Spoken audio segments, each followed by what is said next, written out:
I knew Jim Whittaker, the producer, for years before this. And I would say about 6 or 7 years ago, I was talking to him on the phone, and he said that he was getting on a helicopter in Massachusetts, and he was going to go. He was looking around. I said, well, what are you looking at? And he said, well, I'm trying to do this movie, and he told me the story. And I said, that sounds great.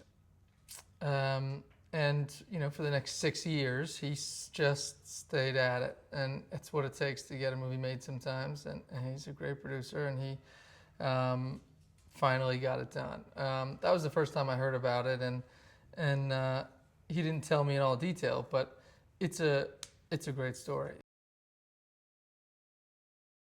I started like history, and the thing that first hooked me was, you know, it's how this all came to be.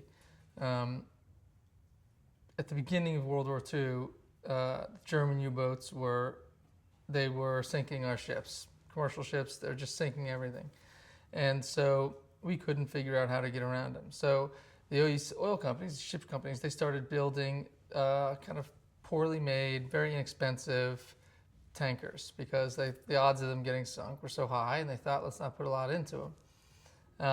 Then we got a handle on the U-boats. We kind of figured those out, figured out how to find them, how to defend against them. And there were a whole fleet of these very poorly made oil tankers that survived the war.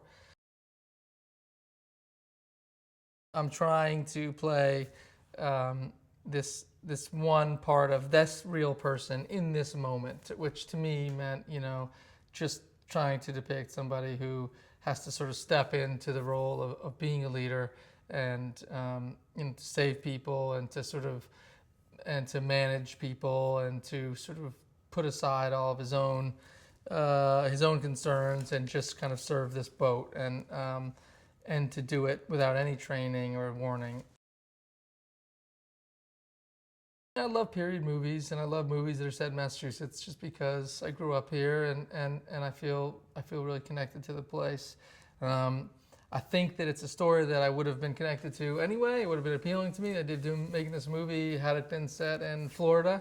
It might have been a lot warmer in Florida as well, but that would have been nice. But here we are in Massachusetts, and it's great to be home. You know, as an actor, you travel so much, and you're on the road, and you know, you got kids, your wife and your kids, they get sick of coming to see you in Louisiana and in Calgary and stuff, and so to be able to come here and see their grandmother and to be in a place that they know makes that part of the experience for me a lot easier.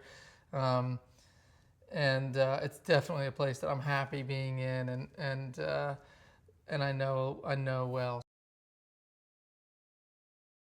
He finds himself in a situation that is very foreign to him because he's a guy who he's in the engine room. He's an engineer. He doesn't come out of there. He doesn't have to interact with the rest of the ship that much. He never goes on deck, and he certainly doesn't have to make decisions that affect the lives of everybody else. But he was a really smart guy. He was a thoughtful guy, and he knew what he was doing on the ship. So, you know, he was bringing a lot of knowledge and experience to bear on this situation on the one hand. On the other hand, it was something that it was a totally foreign situation to him, just having to deal with all of these guys and the different personalities, especially in this incredibly emotionally heightened situation where everyone feels like they're about to die, and they're panicked, and they're making decisions, irrational decisions, emotional decisions, and they're all fighting with each other. And so I think that, you know, it's one of those things where he wasn't comfortable doing it totally, sort of stepping up and leading all these men, but he had no other choice.